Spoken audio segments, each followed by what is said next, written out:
An elite team of 19 US firemen has been killed fighting a wildfire in Arizona.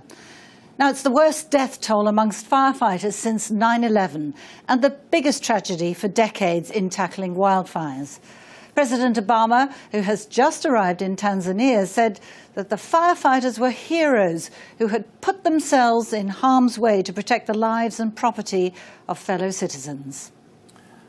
A firefighting group was specialists who've been tackling major blazes in the US West during the heat wave of the past few weeks. It seems they were all in an emergency shelter designed to provide some level of protection, but the flames were too fierce and fast-moving.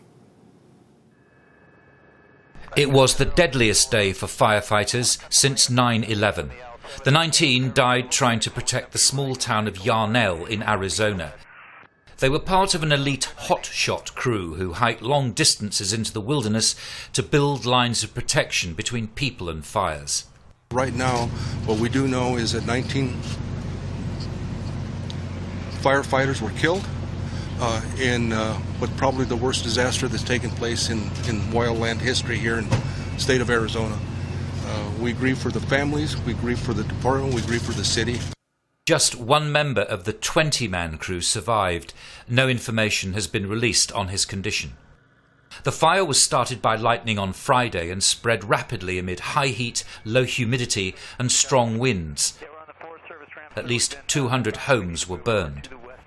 Authorities ordered the evacuation of Yarnell and the adjoining town of Peoples Valley. America's Forest Service says the wildfire season lasts 2 months longer and burns up twice as much land as it did 40 years ago because of the hotter, drier conditions produced by climate change.